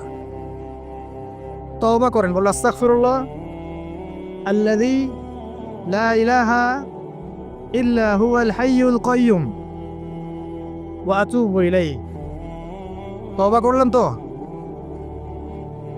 ভ্যান চালায় খাবেন, রিক্সা চালায় খাবেন, কৃষিকাজ করে খাবেন, ব্যবসা করে খাবেন, ছোট্ট একটা মুদির দোকান করে খাবেন, যদি কিচ্ছু করতে না পারেন রাস্তায় মুচিগিরি করে হলে খাবেন, সেলুনে বারবার হয়ে খাবেন, তারপরে সুদের দিকে যাবেন ইনশাআল্লাহ। পারবেন? আপনার রিজিক কি আপনার হাতে না আল্লাহর হাতে? না, আমাদের রিজিক তো আমাদের হাতে। যে ব্যক্তি মনে করে রিজিক আল্লাহর হাতে, সে কি কখনো ঘুষ নিতে পারে? সে অন্যের সম্পদ আত্মসাৎ করতে পারে? সে অন্যের জমি সিজ করতে পারে? সে দুর্নীতি করতে পারে? সে সুদ খাইতে পারে? কেন খায়? কারণ সে মনে করে রিজিকের মালিক সে নিজেই। এগুলো করলে তার সম্পদ বাড়বে, না করলে সম্পদ বাড়বে না, এই কারণেই তো সে কাজগুলো করে। আর আমি খুব ভালোই বুঝি, অ্যাটলিস্ট আমি খুব ভালোই বুঝি যে এই কাজগুলো ব্যক্তিরা কেন করে। উত্তর শুনবেন? উত্তর হচ্ছে পরিবারের জন্য। কার জন্য? পরিবারের জন্য। মা, বৃদ্ধ মা আছে দেখতে হবে, 2 বাবা আছে দেখতে হবে, স্ত্রী আছে, আর স্ত্রী মাশাআল্লাহ একদম ফেমিনিস্ট, তার চাহিদা পূরণ করতে তার হিমশিম খেতে হয়। হ্যাঁ, একটা শাড়ি নেবে 20,000, ঠিক আছে, স্ত্রীর চাহিদা অনেক, গহনা গাড়ির অনেক চাহিদা, আর না দিলে তো আবার সমস্যা, বাসায় গেলে তো মানসিক টর্চার সেলে রেখে দিবে। এখনকার বেশিরভাগ পুরুষই কিন্তু নির্যাতনের শিকার। এখনকার বেশিরভাগ পুরুষ কিন্তু পুরুষ নির্যাতনের শিকার। ম্যাক্সিমাম বাসায় গিয়ে দেখবেন টর্চার, এক একটা রিমান্ডের সেলের মতো, বুঝছেন? এবং এটা 7 দিন 5 দিন 7 দিনের রিমান্ড না, এটা লাইফ টাইম রিমান্ড।